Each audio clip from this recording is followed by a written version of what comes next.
اس پہ جو اجر بیان کیا گیا وہ کئی مرتبہ بہت ساری مستحب عبادتوں سے افضل ہے. مثال کے طور پر ایک فقیر داخل ہوا مسجد میں، تنگ دستہ محتاج تھا. امام حسین علیہ السلام اس وقت کچھ نفلی عبادات میں مشغول تھے. مل کے صلوات بھیجیں نام امام حسین علیہ السلام پر. اللہم صلی علی محمد وعلی محمد. اس نے سوچا امام حسین علیہ السلام ابھی مستحب نمازوں میں ہیں، تو ابھی میں ان سے جا کے بات نہ کروں اپنی حاجت کے لیے، اور باہر نکل آیا تو دیکھا امام حسن علیہ السلام مل گئے اسے.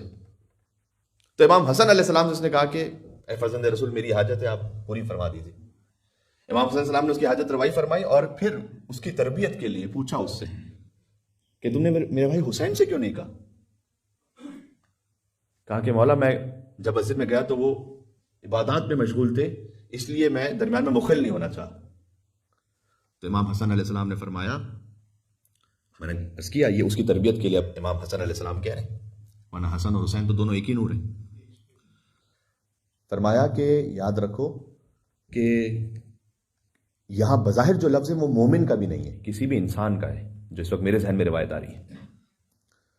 تو چلے میں اگر لفظ مومن سے بھی بات کروں کہ کسی بھی مومن کی حاجت روائی کر لینا، وہ کسی مشکل میں ہے، آپ اس کی مشکل کو دور کیا، کوئی چیز چاہتا ہے آپ کے لیے ممکن آپ نے فراہم کر دی. وہ 3 دن کے نہیں 30 دن کے اعتکاف سے افضل ہے. ہم 3 دن اعتکاف کرتے ہیں یوزولی، 30 دن کے اعتکاف سے افضل ہے. فرمایا 7 دنوں کے طواف سے افضل ہے.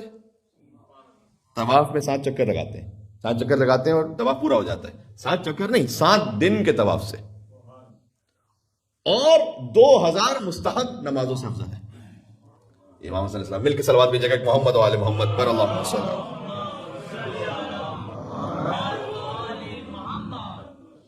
کبھی ایسا ہوتا ہے کہ آپ کسی کے لیے کوئی کام انجام نہیں دے پاتے کیونکہ ہماری توان میں نہیں ہوتا، لیکن آپ کچھ ایسا کر سکتے ہیں کہ جس کے ذریعے سے اس کا کام ہو جائے. امام نے فرمایا ہے الدال علی الخیر کفاعل، کسی کو کار خیر کی طرف رہنمائی کرنے والا ویسے ہی کہ جیسے اس نے کام کر دیا ہو اس کا.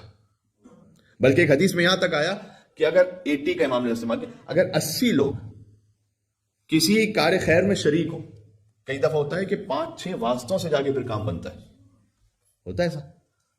خاص طور پر جو مثال طور پر امر ازدواج ہے، کچھ ایسا معاملہ ہے، کسی نے آپ سے کہا، آپ کا کوئی جاننے والا تھا سڈنی میں، پاکستان میں، ادھر ادھر آپ نے وہاں بات کی، انہوں نے پھر وہاں کو بات کی، یہ 4-5 واسطوں سے ہوتے ہوتے ہوتے ہوتے بات پہنچی اور پھر ایک امر خیر انجام پا گیا.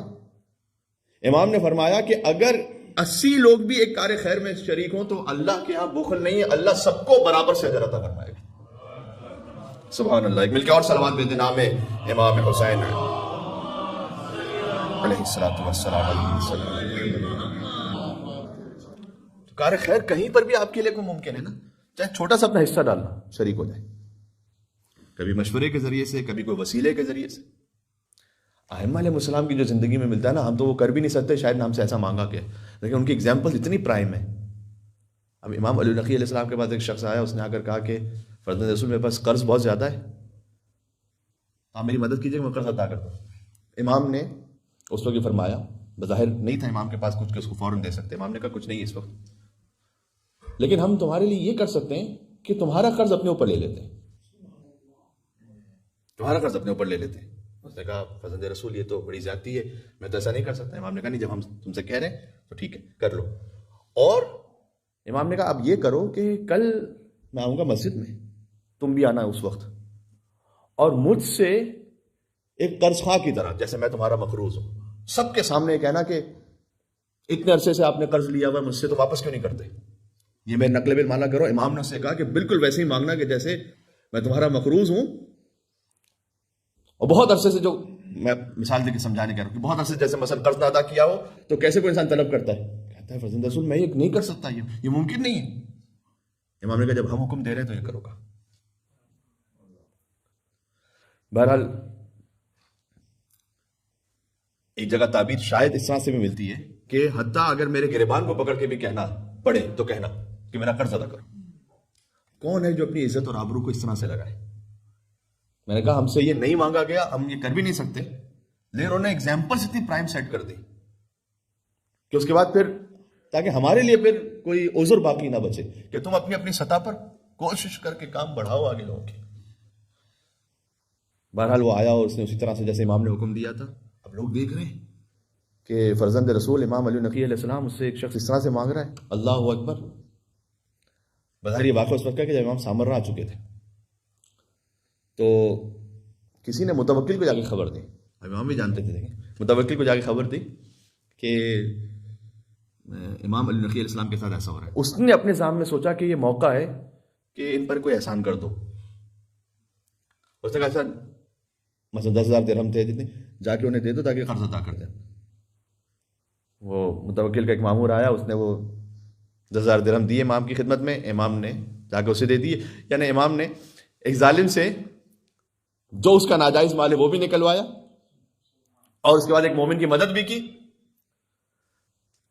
لیکن اپنی عزت اور آبرو پر. یہ بہت بڑی بات, اصل بات یہ ہے. سبحان اللہ, یہ سخت ترین کام ہے.